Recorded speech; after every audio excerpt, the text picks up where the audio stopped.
The Tale of Humanity and the Bee. The bee needs to fly free, said she, but the human poisoned quietly. He sprayed it there and here on every branch and every tree, and swat everything that he could see. But the bee buzzed, "You need me." The human stain was everywhere, there and here and here and there. He did not notice, nor did he care. He squished the last bug, and he did dare to look up and see that no bug crawled or flew. The forest cleared. The bee, you see, had spread the seed of pollen dust, plant sexuality. But bee instead succumbed, never to fly again symbiotically, planting home and food for a biodiversity. Instead of abundance now, only solitude and infertility.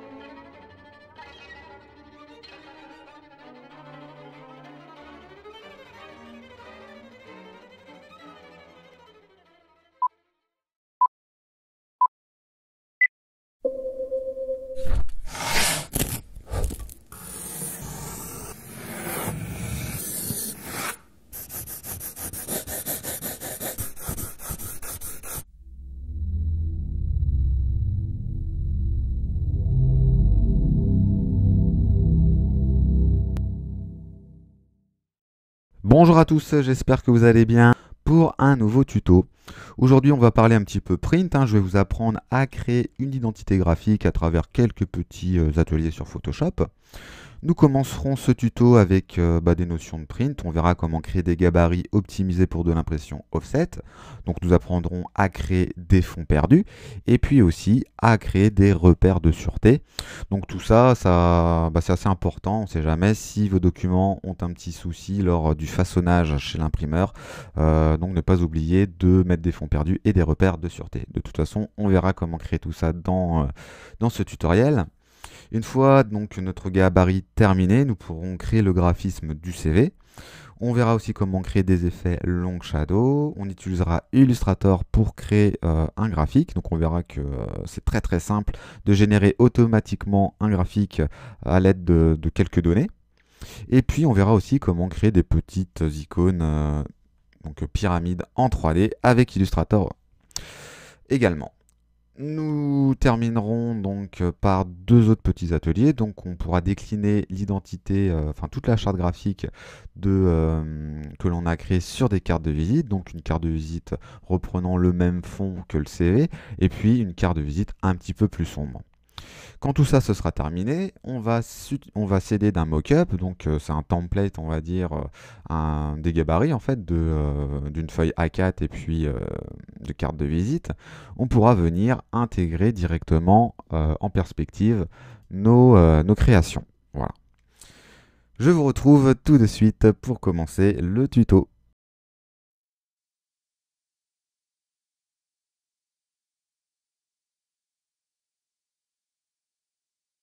Hi, and welcome back to the Create It Studios. We have more on the transfer process today, a wonderful thing that we can do, which is to transfer any ink drawing that we make into our journals, all ready for painting and drawing and anything else that we want to do. Sometimes you draw something and it turns out great, but it's not on what you want it to be on. In this case, it was a tulip that I was developing from another sketch, and I was using sheer heaven to sketch on because I can see through it, and that's how I was developing the drawing. But now I wish that it was in my journal. I would like to paint it and make a pretty picture out of it.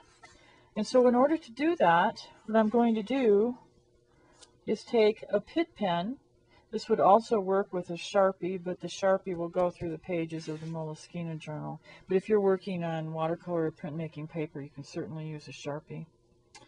And I'm going to take this little drawing and I'm going to trace it with the pen.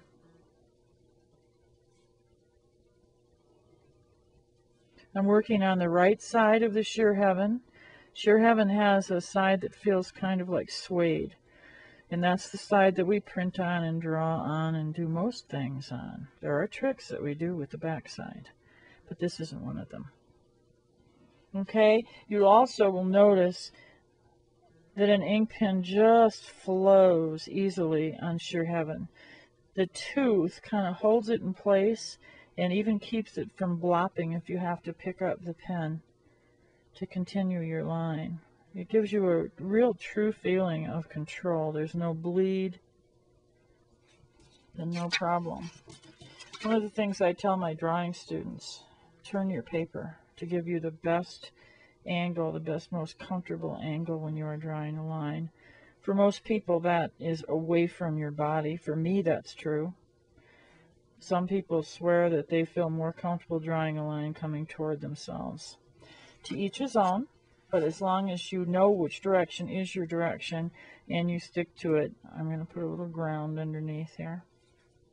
Okay, so what I now have is an ink drawing of my tulip that is on a piece of Sheer Heaven. And the beauty of this is that I can now transfer this into my journal so that it'll be all ready for me to paint or color with colored pencils or whatever. So I'm going to trim. I want a nice rectangle around this drawing when it's in there.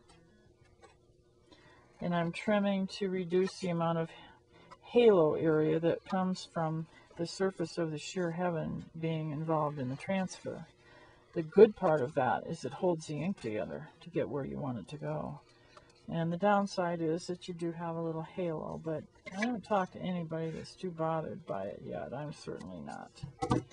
Okay, so I have this all trimmed.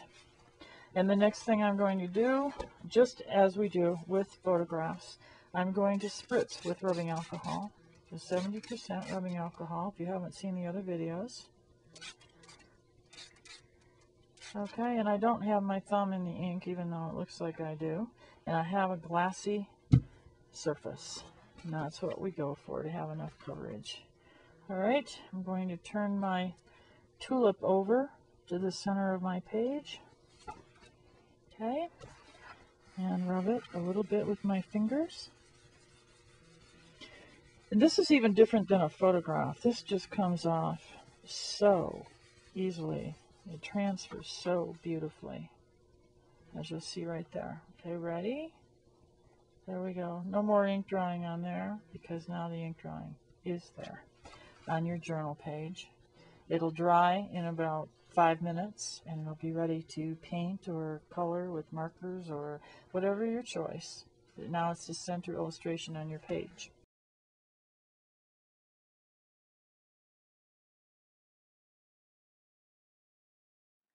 Hello again, everybody. It's the Reverend Jay Goldstein, and welcome to another episode of Doodling with Reverend Jay. In today's episode, we're going to be drawing a palm tree, because it's kind of cold out, even though it's spring. So I wanted to draw something tropical, and I believe a palm tree qualifies. So let's draw one. Now, I like to draw a palm tree by starting at the top and then working my way down. So let's start at the top and work our way down. First, what we need are some palm fronds. Those are the leaves at the top of the palm tree, or so I believe. And you can just start doing those by making one curved line like that to kind of set the atmosphere there. And then do another one on the other side. Maybe one or two more coming down here in the middle. Well, that's nice. That's basically all you need to start. Now, these are the center veins of the leaves, and we're just going to build the leaves around them.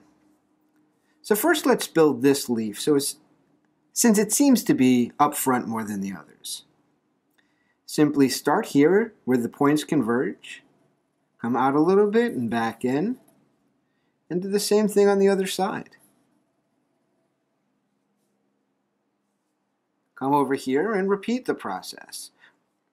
Don't go all the way to the converging point, though. Start a little bit up here, and that'll give it the illusion that it's underneath the other leaf. There you go. Now, these leaves are obviously in the back, so they're not going to be seen completely. So just bring them in to where they meet the leaves we've already drawn. Now a couple of little vein lines for the leaves as detail. And you can see we've already got the start of our palm tree, or the top of our palm tree, the starting top of our palm tree. Next, let's put a couple of coconuts in there. And coconuts are pretty similar illustration-wise, or at my level of talent, to grapes, which we already have drawn. So, just little circles that are heavier at the bottom. Just kind of fill in this space here, right where the leaves meet. They kind of hang down like that. And they're brown too, since we have a brown marker, we'll color them in. Leave a little bit of light at the top, so that we can tell where each coconut ends and begins. Almost like a reverse shadow. There we go. That looks dandy. Next, all we need is the trunk of the tree. Start over here. And just bring a nice, straightish, curved line down like that. And don't worry, palm trees are very bendy. They're very flexible, so you can be kind of flexible with the way you draw them.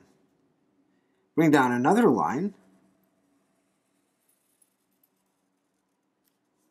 And there you are. Whoops. And there you are. Next, we'll just put some bark on the tree, like that. And you can see that the bark on a palm tree are just basically rings like that. So they're pretty easy to do. Give that some shadowing here, so you have some depth, some idea that this is a round object. Just little curved lines, little dashes on the side here is all you really need for this. And put some on the leaves, because it's consistent to be consistent. A little bit of shadowing.